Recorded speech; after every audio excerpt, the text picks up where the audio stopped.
विद्यार्थी मित्रांनो, मागच्या सेशनमध्ये आपण इतिहास लेखन पाश्चात्य परंपरा या पाठाला सुरुवात केली. त्यामध्ये आपण काय पाहिले तर इतिहास लेखन म्हणजे काय, इतिहास आणि आधुनिक इतिहास लेखन म्हणजे काय. तर आज आपण पुढच्या मुद्द्यांना सुरुवात करणार आहोत. तर आपला पहिला मुद्दा आहे युरोपातील वैज्ञानिक दृष्टिकोन आणि इतिहास लेखन.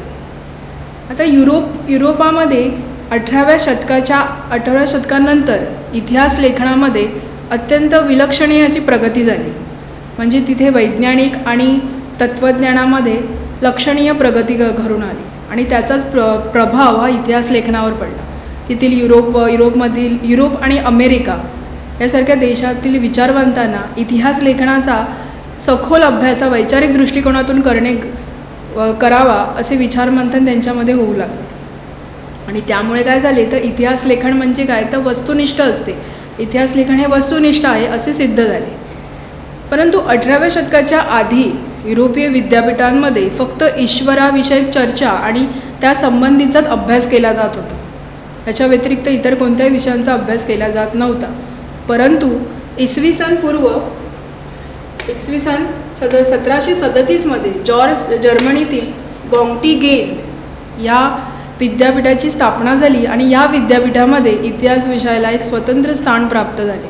आणि त्यानंतर कालांतराने जर्मनीतल्या अनेक विद्यापीठांमध्ये इतिहास हा विषय ज्ञानाचे केंद्र ठरले. आता आपण इतिहास विषय हे ज्ञानाचे केंद्र ठरले, इतिहास विषयाचा विकास झाला. त्यामुळे काय झालं ते इतिहासकारांना अभ्यास करण्यासाठी विद्यापीठं आणि स्वतंत्र विषय प्राप्त झाला आणि त्यातून अनेक विचारवंतांचा उदय झाला. त्यातले पहिले विचारवंत आहेत रेने देकार्त. हे एक फ्रेंच तत्त्वज्ञ आहेत. यांच्या मते इतिहास लेखनामधील ऐतिहासिक साधनांचा दस्तावेज किंवा कागदपत्र यांची विश्वासार्हता पडताळणे अतिशय गरजेचे आहे. आणि हे आग्रहाने मत मांडणारे हे पहिले इतिहासतज्ञ होते. त्यांनी लिहिलेले ग्रंथ डिस्कोर्स ऑन द मेथड यामध्ये त्यांनी एक असा नियम सांगितला आहे की एखाद्या गोष्टीची सत्यता निसंशयिकरित्या प्रस्थापित होत नाही तोपर्यंत ती कदापिही स्वीकारू नये. म्हणजे त्या गोष्टीच्या सखोल ज्ञानापर्यंत आपण जात नाही, त्याची सत्यता आपण पडताळत नाही तोपर्यंत ती गोष्ट स्वीकारू नये. त्यानंतर दुसरे आहेत व्हॉल्टेअर यांचं पूर्ण नाव आहे फ्रान्स्को मेरी अरुओ. फ्रान्स्को हे त्यांच्या वडिलांचं नाव आहे, मेरी त्यांच्या आईचं नाव आणि अरुओ हे त्यांचं नाव आहे. युरोपमधील भ्रमंतीनंतर त्यांचंच नाव व्हॉल्टेअर हे ठेवण्यात आले. त्यांना आधुनिक इतिहास लेखनाचे जनक म्हणून संबोधले जाते. तर का तर त्यांच्या मते वस्तुनिष्ठ सत्यता आणि इतिहास लेखनाची घटनांची कालक्रमानुसार केलेली मांडणी याच्यावर लक्ष केंद्रित न करता मानवी जीवनातील सामाजिक परंपरा, आर्थिक व्यवस्था, व्यापार, शेती या गोष्टींचाही लक्ष केंद्रित करणे गरजेचे आहे असे विचार त्यांनी मांडले. म्हणजेच त्यांच्या मते इतिहासात मांडणी करत असताना मानवाचा सर्वांगीण विकास होणे गरजेचे आहे असे त्यांचे मत होते. म्हणूनच त्यांना काय म्हटले जाते, आधुनिक इतिहास लेखनाचे जनक. तर ह्या टॉपिकवर तुम्हाला प्रश्न येऊ शकतो की व्हॉल्टेअर यांना आधुनिक इतिहास लेखनाचे जनक का म्हणतात. तर तुम्हाला हे संपूर्ण मुद्दे लिहायचे आहेत. त्यानंतर तिसरे आहेत जॉर्ज विलियम फ्रेडरिक हेगेल. हे एक जर्मन तत्त्वज्ञ आहेत आणि यांनी शास्त्रशुद्ध आणि वास्तव तर्कशुद्ध असे विचार इतिहास लेखनाबद्दल मांडले. त्यांच्या मते ऐतिहासिक साधनांची किंवा ऐतिहासिक दस्तावेजांची घटनांची कालक्रमानुसार मांडणी करणे म्हणजे इतिहासाची प्रगती टप्प्याटप्प्याने प्रस्थापित करणे असे आहे. म्हणजे इतिहासकाराला प्रत्येक टप्प्याला जे पुरावे मिळतात त्यातून इतिहासाचे काय होतो, विकास होतो. इतिहास आपल्याला चांगल्या पद्धतीने उमगतो, समजतो. तर त्यांच्या एन्सायक्लोपीडिया ऑफ फिलॉसॉफिकल सायन्स यामध्ये त्यांचे अनेक लेख आणि व्याख्यानं संकलित केलेली आहेत. आणि त्यांचं रिझन इन हिस्ट्री हे पुस्तक अतिशय जगप्रसिद्ध आहे.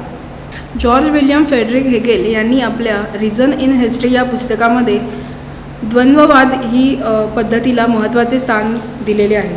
हेगेल यांच्यामध्ये कोणत्याही घटनेचा अर्थ लावण्यासाठी तिची वर्गवारी 2 विरोधी प्रकारात करावी लागते. त्याविषयी मानवी मनाला त्या घटनेचे आकलन होत नाही. उदाहरणार्थ खरे खोटे, चांगले वाईट या पद्धतीला द्वंद्ववाद म्हणजे डायलेक्टिक्स असे म्हटले जाते. या पद्धतीला प्रथम एक सिद्धांत मांडला जातो, त्यानंतर त्या सिद्धांताला छेद देणारा प्रतिसिद्धांत मांडला जातो. त्या दोन्ही सिद्धांताच्या तर्कादिष्ट उहापोहानंतर त्या दोहांचे सार ज्यात सामावलेले आहे अशा सिद्धांताचे समन्वयात्मक मांडणी केली जाते. त्यानंतर चौथे आहेत लिओपोल्ड व्हॉन रांके. 19व्या शतकामध्ये लिओपोल्ड व्हॉन रांके हे बर्लिन विद्यापीठात यांच्या विचारांचा प्रभाव पडलेला दिसून येतो. त्यांच्या मते इतिहास लेखनामध्ये ऐतिहासिक साधनांचा किंवा दस्तावेज किंवा कागदपत्रांची चिकित्सक संशोधन पद्धतीने अभ्यास कशी करावी याचे वर्णन त्यांनी केलेले आहे. त्यांच्या मते एखाद्या गोष्टीची सत्यता पडताळण्यासाठी त्याच्या खोलपर्यंत सखोल अभ्यास करणं गरजेचे आहे, तरच आपण त्याचा विकास आणि ती लोकांपर्यंत पोहोचू शकतो. जागतिक मांडणी इतिहासामध्ये कशी करावी हे त्यांनी प्रतिपादन केले. त्यांचे 2 पुस्तकं किंवा 2 ग्रंथ अतिशय जगप्रसिद्ध आहेत. त्यांचे नाव आहे the theory and practice of history and the secret of world history. यात त्यांचे अनेक लेख व्याख्याने संकलित केलेली आहेत. त्यानंतर 5वे आहेत कार्ल मार्क्स. कार्ल मार्क्स यांनी 19व्या शतकाच्या उत्तरार्धात आपल्या इतिहास लेखनाबद्दल अनेक विचारप्रणाली लोकांसमोर नव्या रूपाने मांडली. त्यांच्या मते इतिहास हे एक अमूर्त कल्पना नसून तर ती एक जिवंत माणसाची आहे. म्हणजेच माणसाशी निर्माण होणारे नातेसंबंध हे त्याच्या उपलब्ध साधनांचे स्वरूप आणि मालकीवर अवलंबून असते. म्हणजे आपल्याला जी उपलब्ध साधने हवी असतात तर त्यासाठी आपण काय करतो, ती कोणाला जास्त मिळतात तर कोणाला कमी मिळतात. त्यातून काय निर्माण होतात, वर्ग निर्माण होतात आणि वर्गांमुळे वर्ग संघर्ष निर्माण होतो. आणि उपलब्ध साधनांची ज्याकडे जास्त असतात ते इतर वर्गांचा आर्थिक शोषण करतात.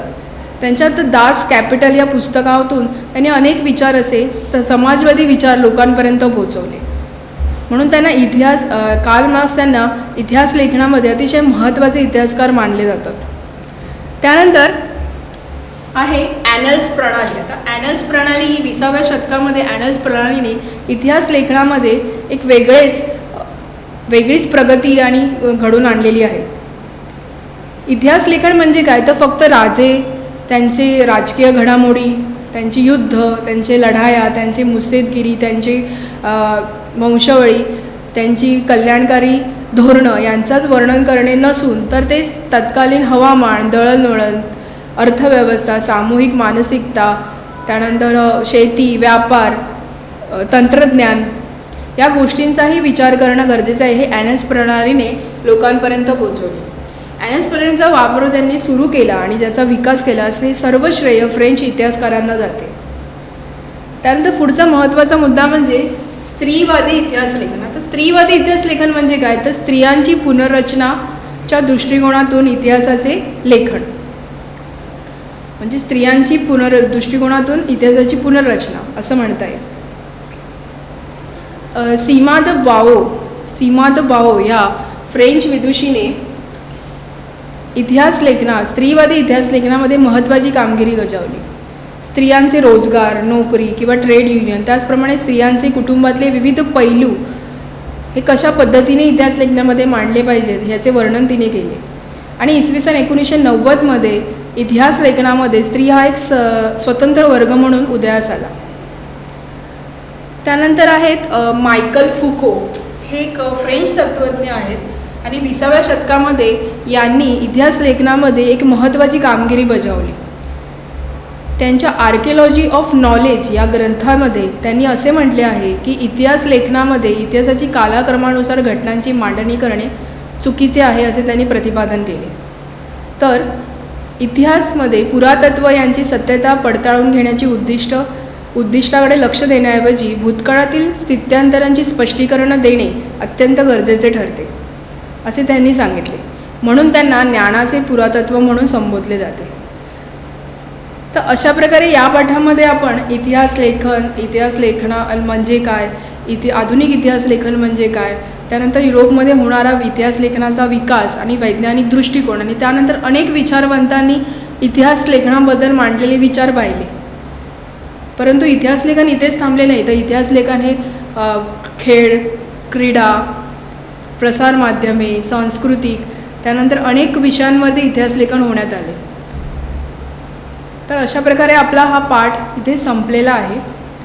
तुम्हाला या पाठावरती कोणते प्रश्न येतील तर रेने देकार्त यांचे दृष्टिकोन स्पष्ट करा. त्यानंतर जॉर्ज विलियम फ्रेडरिक हेगेल यांनी इतिहास लेखनाबद्दल काय विचार मांडले. व्हॉल्टेअर यांना आधुनिक इतिहास लेखनाचे जनक म्हणून का संबोधले जाते. त्यानंतर लिओपोल्ड वॉन रांके यांचे दृष्टिकोन इतिहास लेखनाबद्दल स्पष्ट करा. तर त्यानंतर ॲनल्स प्रणाली थोडक्यात लिहा. कार्ल मार्क्स यांनी इतिहास लेखनाबद्दल कोणते नवे विचार लोकांसमोर आणले. स्त्रीवादी इतिहास लेखनाबद्दल थोडक्यात माहिती लिहा.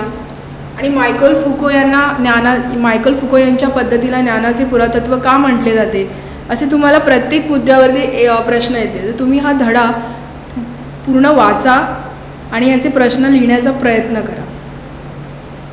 इथेच आपले सेशन संपलेले आहे. आपण पुढच्या सेशनमध्ये भेटू. धन्यवाद.